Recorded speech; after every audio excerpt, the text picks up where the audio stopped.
두사료 근현대 쪽 합시다. 3단원. 자, 일단은 뭐 사회 진화론 이렇게 볼 건데, 찰스 다윈이 제시한 생물학적 진화론을 바탕으로 허버트 스펜서가 약육강식 적자 생존 원칙을 국제사회 질서로 확대 해석한 것입니다. 그러니까 약한 국가가 잘못된 거다, 강한 국가는 뭐 잘못 없다. 그래서 제국주의 국가들이 약소국을 식민 지배하는데 정당화된 논리로서 사용된 거죠. 난징 조약이고요. 이거 1842년에 체결된 거고, 이게 1차 아편전쟁 결과물로 체결된 거고요. 이제 패전국이었던 청나라는 승전국이었던 영국 정부에게 배상금 지불과 상하이를 포함한 5개 항구 개항, 홍콩 할양, 그 다음에 독점 판매하는 상위 집단인 공행무역 폐지를 언급한 조약입니다. 미일화친 조약. 이거는 미국 정부에게 일본 애들이 처음으로 이제 개항조약 체결한 건데요. 2개 항구가 열려지게 되죠. 이렇게 해서 이제 시모다, 하코다테 2개 항구 열려지게 됐고, 미국 정부에게 체육국 대우를 인정해주게 됩니다. 자, 일단 그리고 이제 4번 가겠습니다. 만국공법이라고 하는 것은 미국 법자 헨리 위튼이 저술한 국제법 저서로서요. 이거의 특징은 뭐냐면 국가와 국가 간의 상하관계 따위는 인정하지 않는다. 모든 국가의 권리, 의무, 위상은 다 평등하다. 그래서 우리가 강화도 조약 체결할 때 제1관이 조선은 자주 독립국가이며 일본국가 동등한 권리를 갖는다라고 하는 그 명시된 항목이 만국공법에 입각해서 명시된 항목이다, 이렇게 보시면 될 것 같습니다. 5번. 조선 국왕이 프랑스 신부를 잔인하게 살해한 날이 곧 조선국의 최후의 멸망의 날이 될 것이다. 이건 이제 프랑스 선교사 9명 처형한 걸 구실로 나중에 병인양요 전쟁 터지죠. 병인박해 때문에 빡치 프랑스 애들이 전쟁 일으킨다고 선언한 겁니다. 그러니까 이거하고 관련성 있는 거는 병인양요죠. 그러니까 이거에 해당하는 거는 병인 박해겠죠. 근데 여기에 대한 이 사료에 대한 결과물로 이루어진 게 병인 양요 전쟁이죠. 설명 안 해도 되죠? 기본 개념 다 알 테니까. 자, 그 다음에 이제 척합입니다. 서양 오랑캐가 침범했을 때 싸우지 않는 것을 화친하는 것이요, 화친을 주선하는 자 나라를 팔아먹는 매국노 새끼다 라고 적혀있습니다. 이거는 척화주전론입니다. 1860년대 위정척사의 대표적인 이론이었죠. 대원군 측근 세력이었던 이양로 기정진이 주장했고요. 이 척화주전론이 척합의에 적혀져 있고요. 세국정책, 즉 통상수교 거부정책을 전국에 표방했다라는 의미를 담고 있는 비석입니다. 양요 당시 해외에 유출된 우리나라 문화유산. 병인양요 당시에 우리나라의 문화유산인 외교장각도서, 즉 의궤가 프랑스 국립도서관 쪽으로 약탈이 됐는데요. 2011년에 장기 임대 형식으로 돌아옵니다. 이걸 처음으로 발견한 게 1975년생 역사학자 박병선 할머니셨고요. 자, 그리고 이제 신미양요 때 어재현 장군의 위치를 나타내는 장수깃발인 수자기가 약탈됐고요. 미군 해군사관학교 박물관에 보관되어 있다가 2007년에 장기 임대 형식으로 반환이 이루어지게 됩니다. 그리고 2024년에 다시 미국으로 돌아갔다는 거. 자, 8번 가겠습니다. 메이지 정부가 새롭게 일본에서 에도마푸가 무너지고 1867년의 기점으로 정부가 만들어지게 되는데, 이들은 자신들의 천황 군주를 신이라고 생각해서 표현을 낮추지 않습니다. 그래서 국왕끼리 주고받는 외교문서를 서계문서라고 얘기를 하는데, 자신들의 서계문서에 황제, 황실 뭐 이런 표현을 써가지고요. 조선 정부가 괘씸하게 여겨서 메이지 정부하고 오히려 국교를 단절하죠. 외교적으로 굴욕을 당한 메이지 정부 측은 한반도를 정벌하자라는 정한론이 대두가 되게 됐고요. 이 정한론을 필두로 우리나라의 경제 침략을 목적으로 운요 군함이 오게 된 겁니다. 일본이 이전에 1874년에 지금은 오키나와현이라고 불려지는 일본 지역이 있는데요. 옛날에는 슈리성을 수도로 하는 류큐 왕국이었습니다. 1874년에 슈리성을 함락해서 류큐 왕국에 대한 지배권을 행사함과 동시에 79년에 오키나와현으로 이름을 바꾼 뒤 오키나와현을 자기 영토로 병합을 했죠. 그러니까 일본이 메이지 정부 출범되고 나서 제국주의 국가로 부상할 그런 준비를 하고 있는 겁니다. 다른 나라 침범하고 있잖아요. 군사를 강화시켜서.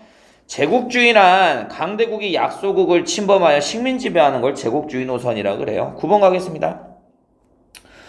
뭐 이제 어쩌고저쩌고 이렇게 쫙 나왔는데, 계엄을 참지 못하고 화친을 허락한다면 이는 나라를 팔아먹는 것이다. 이거 척화주전론 아니에요, 그죠? 척화주전론. 이거 딱 나오면 60년대 사료라는 거 바로 알아먹어야죠. 자, 10번 가겠습니다. 통상수교를 거부해야 된다는 이양로. 사학, 나쁜 학문을 말하는 겁니다. 천주교를 널리 전파하는 것은 자기들의 패거리를 늘려 우리나라의 형편을 탐지한 뒤 군사를 겨누리고 쳐들어오기 위한 목적이다, 이렇게 나와 있습니다. 일단은 위정척사의 뜻을 알려드리자면은, 자, 옳은 것, 정학을 지키고 배척하다, 뭐를? 나쁜 사학을 배척하자. 옳은 정학은 성리학, 우리나라 유교 문화를 말하는 거고요. 나쁜 사학은 천주와 서양 문화를 말하는 겁니다. 위정척사 운동 중에 척화주전론에 해당합니다. 이양로 기정진. 자, 11번 가겠습니다. 통상수교를 해야 된다는 박 교수. 우리가 먼저 교류를 하고 맹약을 맺어 고립의 어려움을 면해야 된다. 항구를 열고 그래야 이제 국제사회에서 고립을 안 당한다는 거죠. 자, 일단 박 교수, 오경석, 유홍기는 연행사 이론으로 청나라 연정에 자주 왔다 갔다 했었던 인물들입니다. 자, 그래서 해국도지와 영안지략이라고 하는 서양 문화 소개시켜주는 책에 영향을 받아 항구를 열어야 된다라고 주장하는 통상계합파 파벌이었죠. 12번 가겠습니다. 저들이 외인이라고 하나 실은 서양 오랑캐니 화평하게 지내는 일이 한번 이루어지면 나쁜 것들이 전수되어서 전국에 두루 설쳐될 것이다. 최익현이 강화도 조약 반대 상소운동으로서 외양일체론을 주장한 거죠. 외놈들하고 양이들은 같은 새끼들이니까 열지 마소서 한 거를. 자, 외인이 양이나 앞잡이라고 하더라도 각각 대처할 방도가 있을 것이다. 오히려 이거는 강화도 조약을 옹호하는 발언인 거죠. 자, 일단은 이건 강화도 조약 맺자, 이거는 강화도 조약 하면 안 된다 라고 하는 겁니다. 자, 13번 가겠습니다. 서계를 보내면서 혹 천정 몇 년이라고 하는 별도의 연호를 사용하기도 하였다. 그러나 이미 예의를 숭상하다 부르짖는다면 먼저 이 연호를 제거하여 국수를 개정하라. 자, 일단은 조선과 일본 관계를 알려주는 조언의 상소 이렇게 나와 있잖아요. 일단은 일본에서 뭐 예를 들어서 연호를 사용한다고 한다면은 조선 측에서 연호를 제거하라고 얘기를 하네요. 니네들이 뭔데 연호를 사용하고 난리냐라는 거죠. 자기들도 연호를 사용 못하는데. 그래서 일단은 조선은 일본을 아랫국가로 봤다라는 소리인 겁니다. 옛날부터. 그래서 당시 서계문서를 보낼 때 자신들의 군주를 천황이라고 표현한다는 것 자체가 조선 사대부들 입장에서는 굉장히 불쾌했다. 자, 14번 가겠습니다. 강화도 조약 내용이네요. 이거는 그냥 기본 아니야. 제1관 조선은 자주 독립국가이며 일본군과 평등한 권리를 간다. 이거 만국공법에 입각해서 이 항목 명시해 놓은 거고, 의미는 청간섭 배제가 역사적인 의미가 있다라는 거. 일본이 조선을 강점하기 위해서 조선 땅에 쳐들어오게 된다면 청나라가 제일 지랄거릴 게 분명합니다. 왜 우리 신하 괴롭힘? 이런 명분으로. 자, 그리고 부산 이외에 2개 항구를 개항한다. 자, 이렇게 해서 3개 항구가 개항되게 됐죠. 부산 76년, 원산항 80년, 인천항 83년에 각각 개항되게 됩니다. 그 다음에 우리나라의 그 바닷가하고 언덕 인근을 조사할 수 있는 해안 측량권을 허용할 것. 10관. 외국인이 잘못을 하게 될 경우에 외국법으로 일본 영사가 처분할 것. 이거 치해법권이죠. 영사재판권. 강화도 조약이 정치적으로 불평등 조약인 이유는 제7관과 10관에 해당한다. 우리나라 영해권 사법권 즉 주권 침해에 해당하기 때문이죠. 15번 가겠습니다. 조미소 통상조약. 제1관 조선과 미국은 만약 조약 상대국이 어떤 불공평하고 경시당하는 일이 발생하면 한번 통지를 거쳐서 반드시 서로 도와준다라고 나와있네요. 이거 거중조정권이죠. 애당초에 러시아의 남하가 우려돼서 미국하고 국교 체결한 거 아니겠습니까? 네, 서로 도와줘야죠. 모든 수출입 상품에 대한 관세를 지불해야 된다. 이거 우리나라 최초의 관세 조항이고요. 일본은 관세를 지불하지 않겠다고 하는데 우리나라 시장을 이용한 대가로 상품의 10% 가격은 미국 정부가 세금으로 떼준다라고 명시를 했습니다. 제14관 가겠습니다. 이와 같은 권리, 특권 및 특혜는 미국의 관민 상인에게도 무조건 군전된다라고 나와 있습니다. 이거 최애국 대우입니다. 그래서 82년 이후에 강화도 조약의 개항도 이제 미국에게 똑같이 적용되기 때문에 부산에서 미국 상인들 볼 수 있는 겁니다. 그래서 우리나라 시장을 이용하니 관세 항목 내용에 대한 내용이 있는 것이죠. 16번 가겠습니다. 조선 정조가 의궤 등의 중요한 서적을 보관할 목적으로 강화도에 외교장각이라는 도서관을 만들었대요. 현재 건물은 2003년에 복원한 것이고 초지진 이야기 나오면 운용 사건 떠올리시면 돼요. 신미학년 때도 미국 애들이 초지진에 들어오긴 했는데 초지진은 강화도에 있는 군사기지로서 강화도 조약하고 관련성이 있습니다. 운용 사건. 자, 광성보 전투 신미학년 당시 어제연이 맞서 싸웠던 곳이었고요. 미국 해병대한테 결국 졌죠. 그리고 강화도 연무당. 자, 조선 대표 신원과 일본 대표 구로다 기요타카가 만나서 강화도 조약이 체결된 조인한 장소였습니다. 17번 가겠습니다. 조선 책략의 주요 내용. 이거 갖고 온 사람이 2차 순시사 김웅집이었잖아요. 관세 수정 목적으로 일본 도쿄에 갔는데 관세 수정을 실패하고 일본 주재 청나라 공사관 건물 들어가서 참전과 황준원에게 러시아 남하를 막아낼 수 있는 방책서를 받아옵니다. 그래서 여기다가 빈칸 뚫어 놓습니다. 러시아의 남하를 막아내기 위한 방책서였죠. 자, 중국과 친하고 일본과 맺고 미국과 연맹해라 라고 이제 나와 있습니다. 방금 제가 가르친 데에다가 빈칸을 뚫어놓는다고 생각하시면 돼요. 그리고 각 나라의 조선 외교에 관련된 업적을 물어볼 가능성이 있다. 18번 가겠습니다. 홍제학의 척사 상소. 서양의 문물은 거의 대부분이 음탕한 것을 조장하고 욕심을 이끌며 윤리를 망치고, 자 이렇게 나와 있네요. 자, 서양의 문화 받아들이지 말자라는 거죠.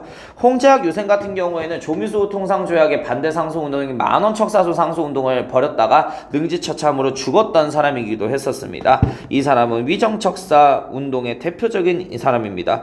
홍제학 관련되면은 미국과 통상조약인 조미수 통상조약 조금 떠오르시면 될 것 같습니다.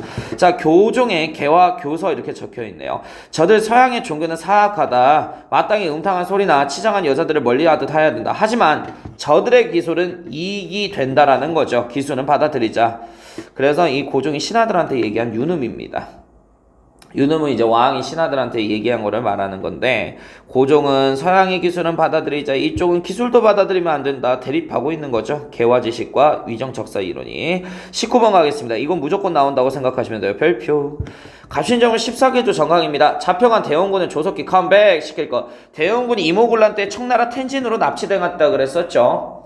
그래서 다시 귀국하도록 할 것. 청에 대한 조공 허례의식을 폐지하도록 할 것. 청나라가 종속관계를 이용해가지고 우리나라를 식민지배하려고 하잖아요. 이모군란의 기점으로. 그래서 청으로부터 독립을 꿈꿨던 게 급진기압파, 즉 갑신정을 주도했던 파벌 세력들의 특징이었기 때문에 청과의 군신관계를 폐지하자라는 주장이 있는 겁니다.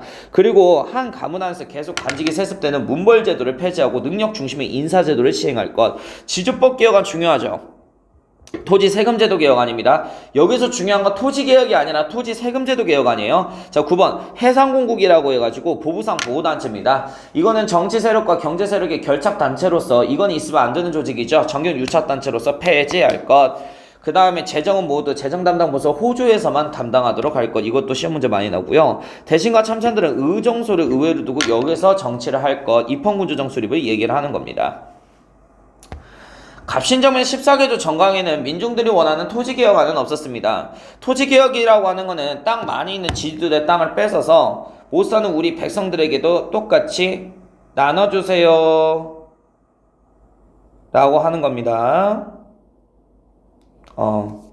그래서 이거는 이제 당연히 없죠. 왜 그러냐면은 이거는 이제 위로부터의 개혁이에요. 그러니까 아랫사람들이 원하는 니즈가 당연히 없지, 윗사람들의 니즈만 거의 반영되어 있죠. 그래서 토지개혁안은 없었다. 단 아래로부터의 개혁인 동학농민 운동 때 있었던 패전개혁안 12개조문에는 토지개혁안이 명시가 되어 있다라는 겁니다. 넘어갈게요. 20번 가겠습니다. 박은시의 갑신정변 평가. 개화당의 실패는 우리에게 매우 애석한 일이다. 어찌 일본인이 진심으로 김옥균을 성공하게 하고 이제 성의 있게 조선의 운명을 노력하도록 하겠는가. 일본이 이를 이용하여 청으로부터 독립을 권하고 원조까지 약속했지만 사실은 조선과 청의 악감정을 다벌어서 그 속에 이익을 얻으려는 속셈이다. 개화당 즉 급진개화파는 갑신정변 당시에 일본 애들한테 놀아놨다라는 겁니다. 예, 갑신정변 잘못된 거라고 얘기를 하죠. 외세에 너무 의존하고 있었다, 일본에. 결국 다케조의 신이치로 공사에 배신을 당하고 이제 끝나지 않습니까? 21번 가겠습니다. 오타예요. 6일준이에요.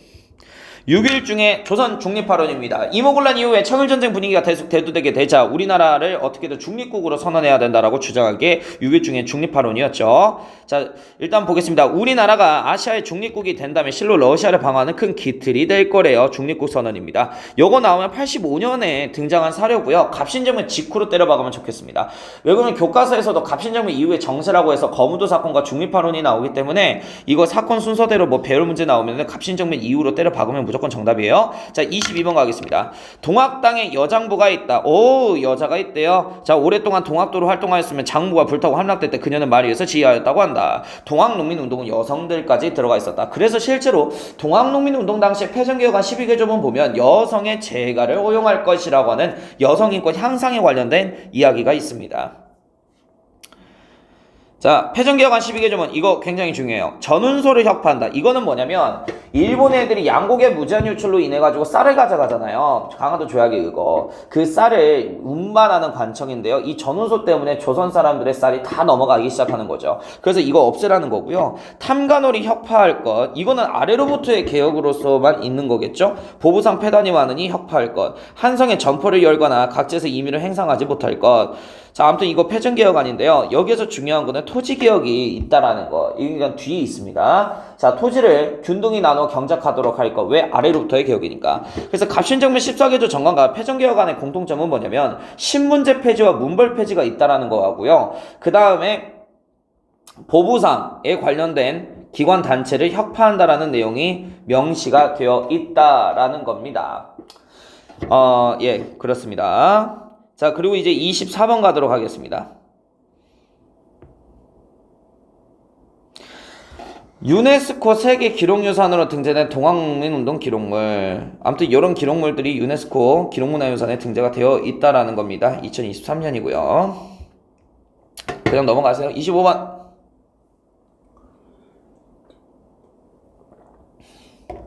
아우, 목 아파. 동학농민운동의 성격과 의. 이거는 끊어서 봐야 돼. 볼게. 신문제 작년 3월 고부등지에서 민중을 크게 모았다고 하는데 무슨 사연으로 그리하였는가? 전몽준 그때 고부군수가 정해진 액수 위에 가혹하게 거두어들인 것이 수만 양의 이유로 민심을 억울하고 한스러워 거사를 가능하였다. 이것까지 끊어요. 고부밀란. 자, 흩어져 돌아간 이후에는 무슨 일로 다시 봉기하였는가? 그 후에 장흥부사 이용태가 안핵사로 본 고을에 와서 봉기란 인민들을 동학도라고 통칭하고 체포하여 그 집을 불태워서 안핵사의 횡포 때문에 들고 일어났다. 여기까지 해서 1차 동학농민운동이 되겠습니다. 자, 26번 가겠습니다. 2차 봉기 당시 경문 일본 오랑캐가 구실을 만들어 군대를 동원하여 우리 임금을 핍박하고 우리 백성 금식케 하니 어찌 참을 수 있겠습니까? 결국 일본 애들이 6월 21일날 가보년 6월 21일날 가보년이 94년 1800 경복궁 점령하고 6월 23일날 일본의 선제공격으로 청일전쟁 일으키고 그 다음에 7월 27일날 1차 가부개혁을 멋대로 주도하여 일본 마음대로 우리나라의 조정의 형태를 바꾸니 이것 때문에 2차 동학농민운동이 봉기를 했다라는 겁니다. 27번 가겠습니다. 교정청이 결정한 각종 폐단 협파 조항. 세금 포탈이 많은 아전은 절대 용서하지 않고 곧바로 최고 형벌을 적용하고 공사채무를 망라하고 채무자의 친족에게 징수하는 일을 절대 금할 것. 자, 이거 교정청은 패전개혁안 12개조문을 추진하기 위해서 정부 측이 만든 개혁기구이죠. 28번 가겠습니다. 양력 사용 알림. 양력이라고 하는 거는 1895년에 을미개혁 때 강제 사용한 달력입니다. 아간파천 직후에 백성들의 혼란을 어느 정도 줄이고자 양력과 음력을 고종이 병행 사용할 수 있도록 만들었습니다. 그리고 원래 음력은 소현세자가 청나라 수도 심양에 그 병장을 한 이후로 9년 동안 인질생활할 때 아담샤의 신부한테 받아온 달력이 있어요. 그게 시언력인데요. 시언력하고 그레고리력, 양력을 같이 사용한 거는 이제 아간파천 때고요. 양력으로 강제 사용된 거는 을미개혁 때요. 그래서 양력을 세웠다라는 의미로서 연호가 건양이라고 을미개혁 때 연호가 개국에서 건양으로 바뀌죠. 홍범시사죠 별표. 제발 이거 문서 2차 가부개혁 때 반포된 거예요. 종묘에서.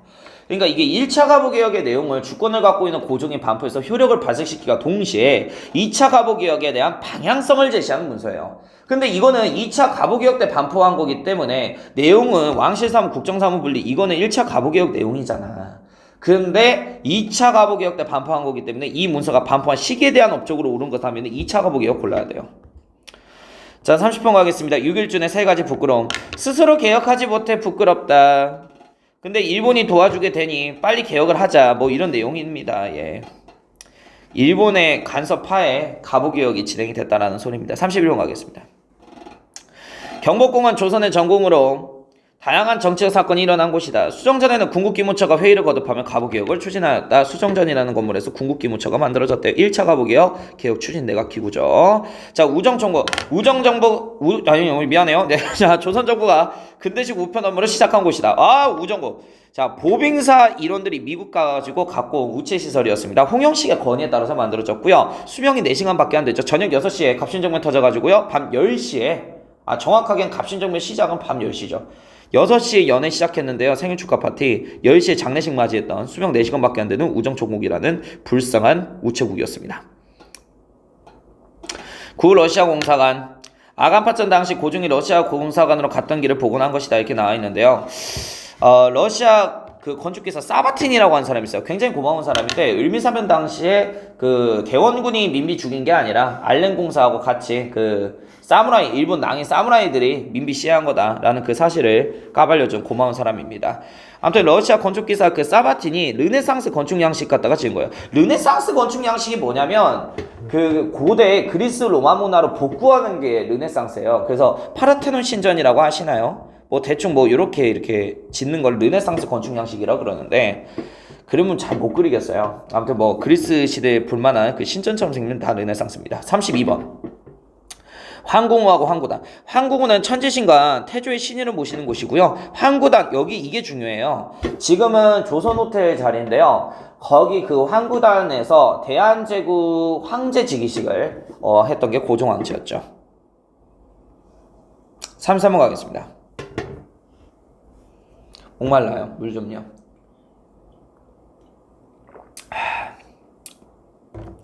백정 도축업자 박성춘의 관민공동의 개막 연설. 이 사람은 바로 대한에서 가장 천한 사람이고 매우 무식합니다. 그러나 임금께 충성하고 나라를 사랑하는 뜻은 대강 알고 있습니다. 한 개의 장대로 바치자면 힘이 부족하지만 즉 왕중심의 왕정체제는 나라가 힘이 떨어진다는 거죠. 만일 많은 장대로 힘을 합친다면 그 힘은 매우 튼튼한 것과 같습니다. 독립협회가 만들고자 하는 것은 국민이 이끄는 민권 중심의 세상이었다라는 거예요. 그래서 입헌구조정 수립하고자 관민공동회 열고 민권을 확장시키고자 자유민권운동하고자 만민공동회 집회를 종로에서 많이 했었죠. 34번 아우 별표 이거 진짜 좋아요. 헌의육조 이거 이름도 잘 외워놓으세요. 중요한 거는 다 밑줄 쳐줄게. 이거 사료 외워야 돼. 자, 외국인에게 의존하지 않고 관민, 인민, 동포 이런 용어 처음 사용한 거 독립협회가 최초예요. 이건 용어 나오면 무조건 독립협회야. 시험 범위 안에서. 전제왕권을 경고히 할 것. 자, 독립협회 회원들은 황제권을 뺏으려고 하지 않았습니다. 대한제국식의 황제권을 낮춘다고 하면 폭도죠. 그리고 이들이 만들고자 하는 거는 황제권을 강화시키되 의회 중심으로 나라원무를 처리하는 일본식 입헌구조정이에요. 영국식 입헌구조정이 아니라는 거예요. 그리고 외국과의 통섭, 조약을 맺는 일은 의회를 두고자 하는 게 중초원이라고 하는 의회를 이제 두고 여기서 하고자 하는 거예요. 중초원 말 나오면은 독립협회예요. 자, 전국 재정은 목주 탁지부가 관리한다. 아, 이거 2차 가부개혁 때인데요. 이거는 이제 재확인하는 겁니다. 2차 가부개혁 때 탁지부에서 이제 재정 담당하도록 선언을 했으니 중초원 의회를 중심으로 만약에 입헌구정 정부가 만들어진다면 2차 가부개혁 때 명시된 대로 탁지부에서 돈 관리하는 걸로 다시 가겠다라는 거죠. 이거 참고로 관민공동의 집회장 그 현장에서 백성들한테 서명받은 문서입니다. 고종한테 입헌구조정으로 가자고 어필하기 위해서 만든 문서죠. 35번 가겠습니다. 대한국국제. 이거 대한제국 헌법입니다. 자, 대한국은 세계 만국이 공인한 자주 독립제국이다. 무한한 군권을 갖고 있다. 법률 제정할 수 있는 권한이 있고요. 자, 일단은 대한제국의 황제인 고종황제가 행정, 입법, 사법, 군대 통수권 다 장악한다는 그런 문서입니다. 고종황제 입장에서는 이렇게 강력한 권한이 없으면은 스트레스 너무 많이 받았겠죠. 예, 민비도 사회 당하고 지금 나라를 자주 독립국가로 유순하기 위해서 고종의 맞은 발악이라고 선생님들은 개인적으로 생각합니다. 36번 칙령 41호 울릉 전도와 죽도 속도를 관할하게 할 것. 독도 우리 땅이라는 거예요. 일본 놈들이 독도 우리 땅이라 지들 땅이라고 주장한 게 1905년 2월 22일에 반포됐던 시마네현 제45고시를 기점으로 지들 땅이라고 주장하는데 그 전에 1900년부터 독도 우리 땅이야 고종황제가 선언한 겁니다. 이게 칙령 41호. 칙령은 황제의 명령을 말하는 겁니다. 37번 가겠습니다. 갑신정변을 일으킨 김옥균. 현재 세계는 상업을 주로로 하여 서로 상업의 크고 많음을 경쟁하고 있는데 양반을 제거하여 뿌리에 뽑지 않는다면 신문제 폐지와 문벌제도 폐지를 얘기를 하는 거죠. 그리고 이제 교육을 강조하고 있는 거입니다. 전부 다 바꾸자라는 거예요. 뭐 상업적인 거나 뭐 정치 체제나 사회적인 거나 다 바꾸자라는 건데요. 이제 이 김옥균 갑신정을 일으킨 김옥균이 무슨 파벌? 급진개화파. 얘네들이 주장하는 근대화 이론이 문명개화론이죠. 모든 걸 싹 다 서구하자. 뭐 이런 논리입니다. 문명개화론이죠. 동학농민운동을 이끈 전몽준. 안으로는 탐악한 관리에 머리를 베고 밖으로는 횡포한 강적의 무리를 쫓아내어 내몰고자 합니다. 자, 반봉건 반외세 성격을 갖고 있죠. 지금 잘못된 나라를 바로 잡고 그 다음에 일본 외세를 몰아내자 이런 거죠. 독립협회를 설립한 서재필. 의회가 따로 설립되면 학문에 높고 지혜로우며 좋은 생각이 있는 이들이 의원으로 선출될 것이다. 자, 그렇게 되면 좋은 생각과 좋은 의논이 날마다 공평하게 토론되어 법률과 제도가 만들어지므로 폐단이 교정되고 나라가 융성하게 될 것이다. 의회 중심, 민권 중심의 세상을 만들겠다는 게 독립협회의 생각이었습니다. 입헌구조정 수립이 목적이었죠. 광무개혁을 추진한 꾸정 나라는 반드시 국제를 제정하여 정치와 군권이 어떠한 것을 반드시 밝히고 시민으로 하여금 이를 지키고 행하게 해야 된다. 민주화 공화의 제도를 채용하여 우리나라의 법을 고치려는 자들은 용서치 않을 것이다. 자, 고종은 황제권 중심의 세상을 만들고자 하고요. 독립협회는 민권 중심의 세상을 만들고자 했었어요. 그래서 이 둘은 대립할 수밖에 없죠. 그래서 고종이 이쪽 강제 해산시켜버리잖아. 독립협회. 자, 38번 조청삼일 수령 무역장점입니다.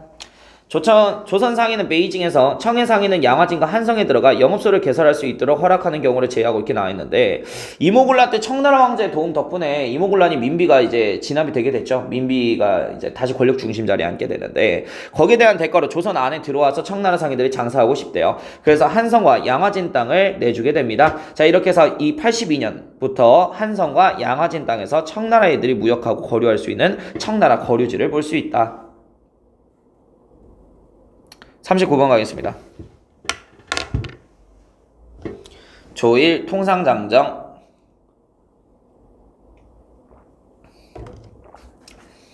힘들어요. 잠깐만요. 자, 조일통상장정 83년 조선 정부에서 어떤 권리와 특정 및 혜택과 우대를 다른 나라 관리와 백성에게 베풀 때는 일본 관리도 똑같이 적용받을 것, 최애국 대우죠.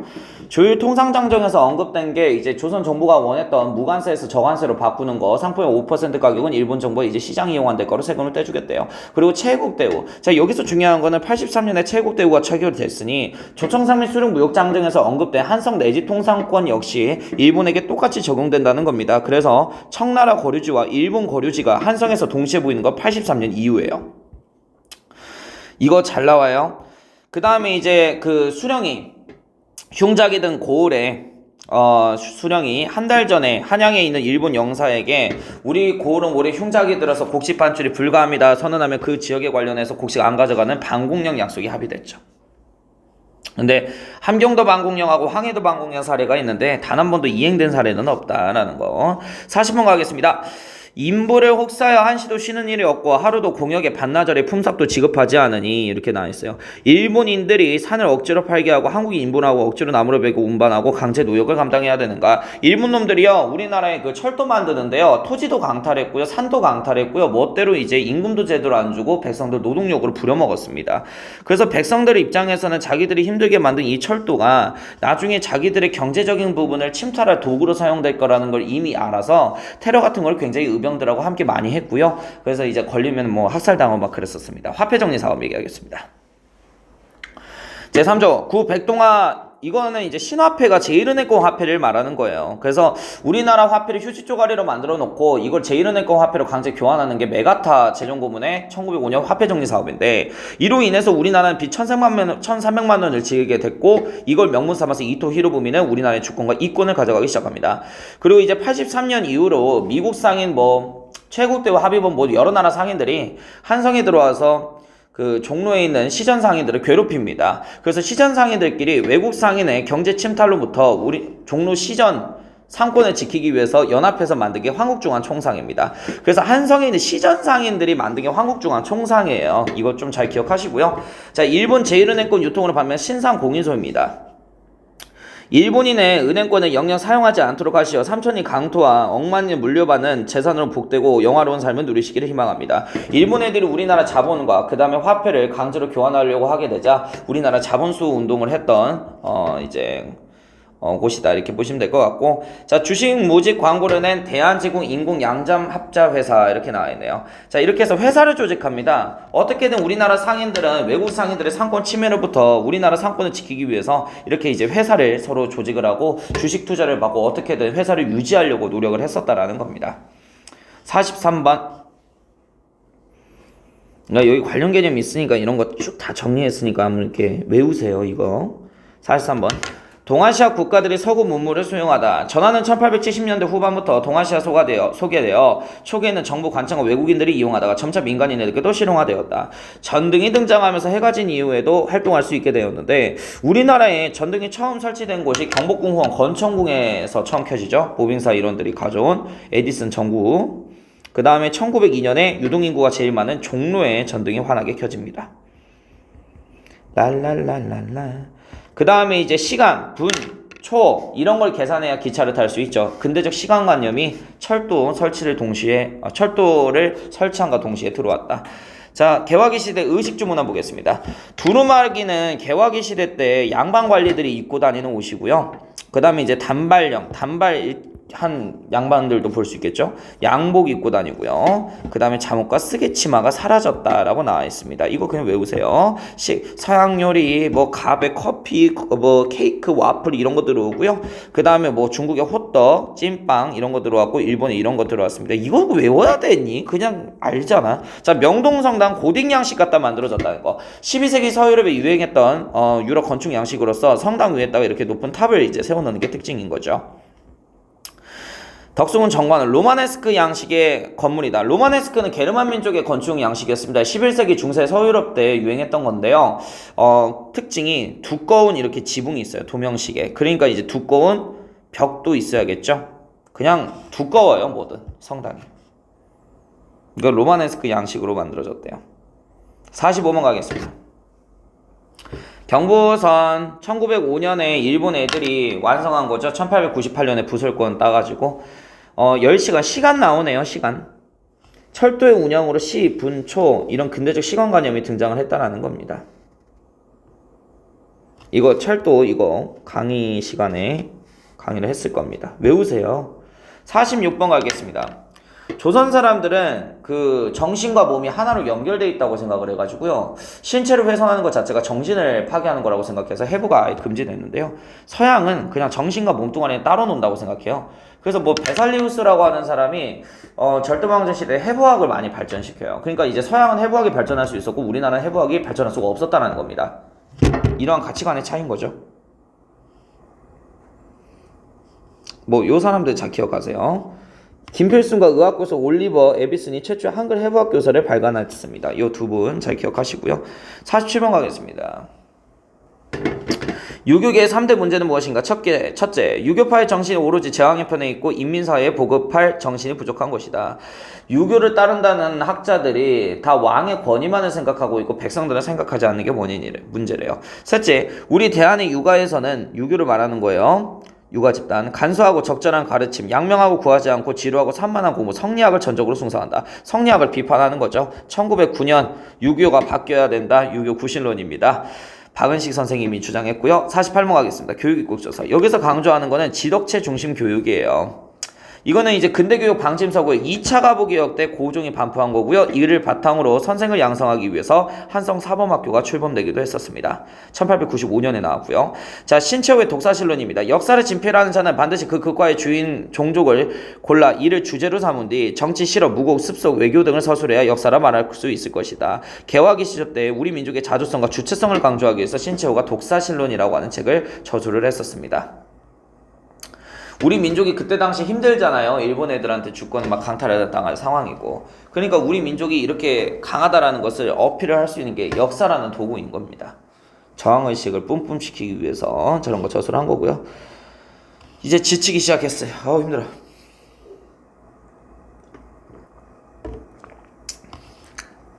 (50번) 사러 갑니다. 독립협회의 민권의식. 자주 독립을 하려면 먼저 백성의 권리부터 이건 민권 중심의 세상 만들려고 한다 그랬었잖아요.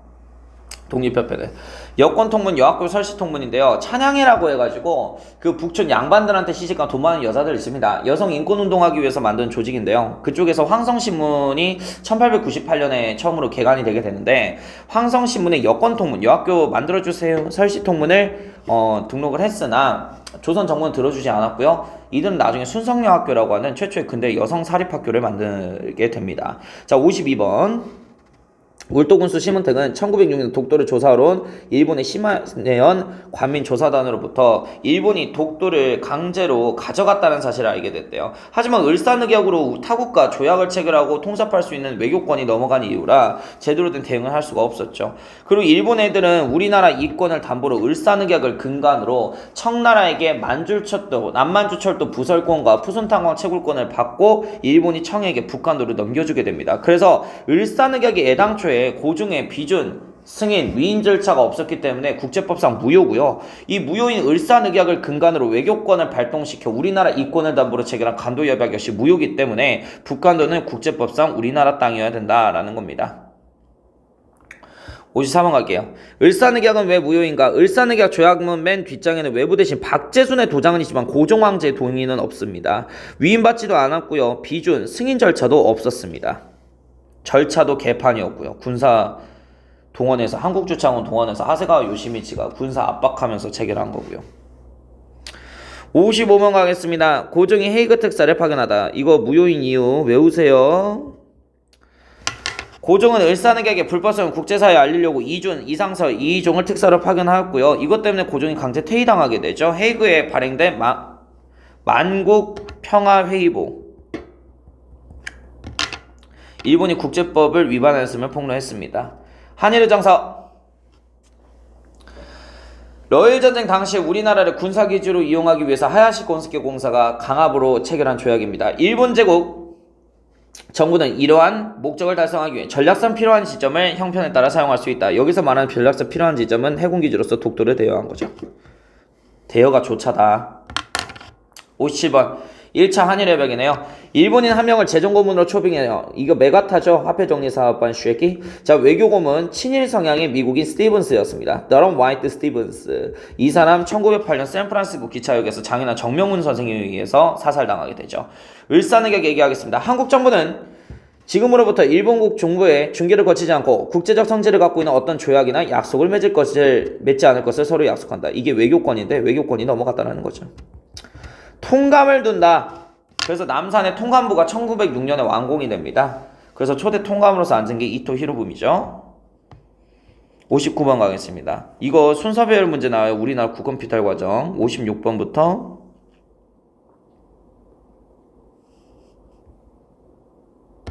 59번까지. 정미철조약 한일 신협약인 7월. 고등 관리 임면은 통감의 동의로 행하고 부속조약으로서 군대에 산하고 일본인을 한국인 차관에 임명하고 행정권 박탈당하고 한일 신협약 정미 7조약입니다. 아이고. 자, 60번. 간도 땅은 우리 민족의 피와 땀이 눈물이 배어있는 땅이라고. 우리 민족이 가서 살 수 있는 권리가 있는 땅이야. 외놈들이 저희 마음대로 조약을 맺은 거 아니까 간도를 청한테 넘겨줬다라는 거죠. 아까 얘기한 1909년 간도협약이에요. 이거 불법이죠. 북간도에 있는 용정총을 만든 것도 우리 부모님이 아니었던가. 옛날부터 북간도는 한인들이 살고 있었어요. 명동총 용정촌을 중심으로. 수많은 조선인들이 고향을 버리고 남부여대를 이제 이리저리 떠돌며 이주해 다녔고 항쟁의 터전으로 부상된 곳. 중국에게 결정적으로 넘겨준 건 일본이었다. 1909년 청일 간의 간도협약을 맺음으로써 그 땅은 천국으로 넘어갔고, 이거는 불법이죠. 근데 을사늑약 자체가 불법이니까 천국의 길장철도, 그러니까 남만주철도 부설권을 일본이 가져가게 됐다라는 소리입니다. 61번 가겠습니다. 우리 국무의 원소를 생각하며 을미사변이죠. 이를 가라는데 참혹한 일이 더하여 머리털을 풀베듯이 베어버린 단발령. 즉 을미의병의 배경은 단발령과 을미사변에 있다. 대표적인 의병장이 유인석과 이송웅이었고요. 1896년 아간파전 직후에 고종의 해상공고 조치와 단발령 해체로 인해서 해산이 이루어집니다. 을사의병 당시 최익현의 경우는 지난 10월 저들이 한 행위는 만고에 없던 일이다. 을사늑약을 말하는 거예요. 그래서 을사늑약으로 나라를 지키고자 전라도 태인에서 제자 임병창과 함께 봉기한 게 최익현 양반 유생이었죠. 나라가 망해갈진데 어찌 한번 싸우지 않을 수 있겠는가. 또 살아서 원수의 노예가 되기보다는 죽어서 충의에 혼이 되는 편이 나을 것이다. 정미의병입니다.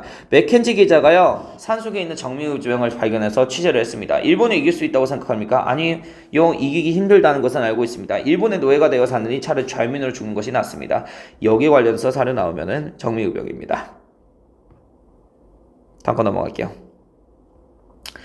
안중근은 1909년 만주 하얼빈역에서 이토 히로부미 통감을 암살을 했고요. 이토가 쓴 동양평화론은 잘못됐다 해서 리순 감옥에서 수감됐던 시절 자기가 동양평화론을 재조술합니다. 한국, 중국, 일본의 평화적 연대를 강조했고요. 일본의 조선 침략을 비판했다는 게 특징입니다.